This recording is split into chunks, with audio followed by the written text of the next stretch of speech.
Alright guys, I have not played Rise of Nations in a pretty long time.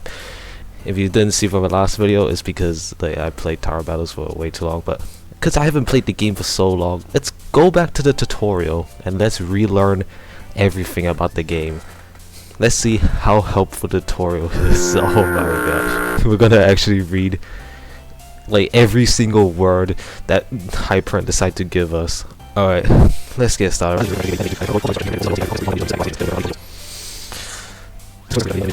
Alright, this is pretty bad game design, but it's okay. Oh no, I didn't use the search feature. Oh, I failed the tutorial, guys.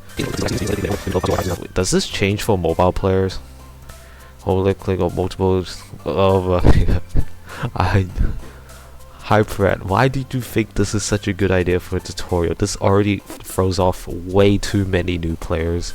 Like, players that never played a strategy game before. This is already discouraging.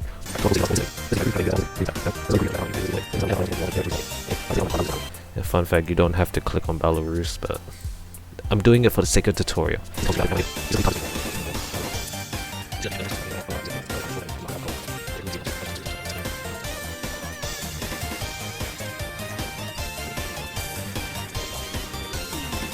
Guys, I'm just wondering, how many people actually read all of this? Like, a genuine new player played the game and decided to read all of this. Also, this is not so clear. I'll mention it later, but this is not clear. I guess it's time to just watch them invade. Watch the infantry take over it. Who cares about their lives? Think about it. They're just pieces on a board. What else do they serve? Anyway, just a quick update, and another reason why I don't make Rise of Nations videos often is because it's such a long game, and I barely have time to go on the computer and record it.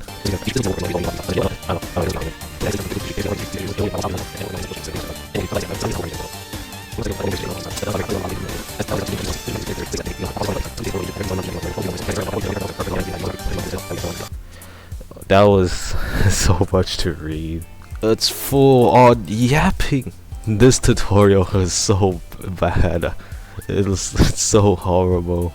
I really want to show this to a friend of mine who has never played Rise of Nations, who has never played a single strategy game, and see how they enjoy it. Because it's so bad. Like, the game itself is fun, but the tutorial just makes it look boring. That's pretty much it.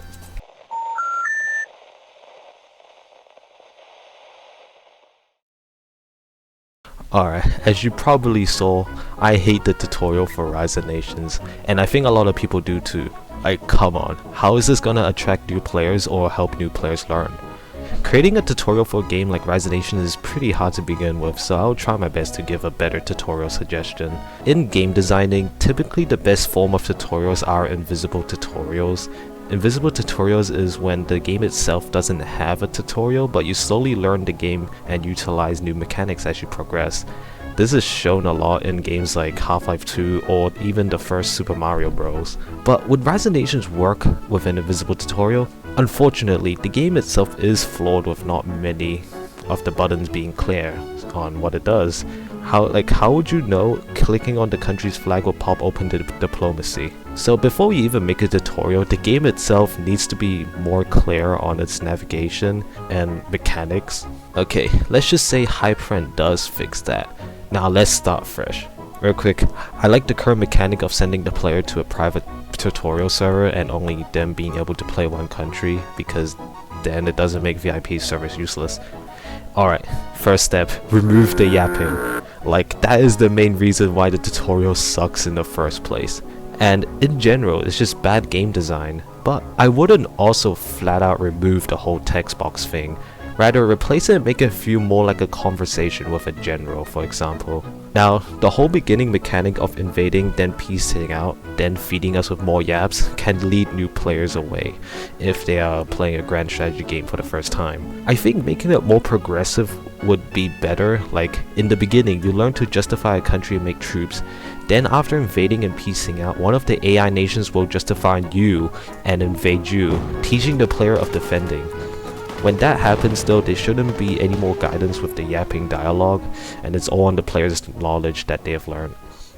After that, the player should have understood declaring wars and the basics of creating a military. After that though, it's fine to leave the player on his own to figure out factories and economies. I think they are pretty self-explanatory, but I wish the UIs were better. Yeah, pretty much Hyperad. Try avoid making the players search up the wiki or tutorials for answer, because that is extremely horrible game design. I know I disappeared from Rise of Nations for a very long time, and this short video won't make up for it. I haven't been uploading mainly because of tower battles, but it's also because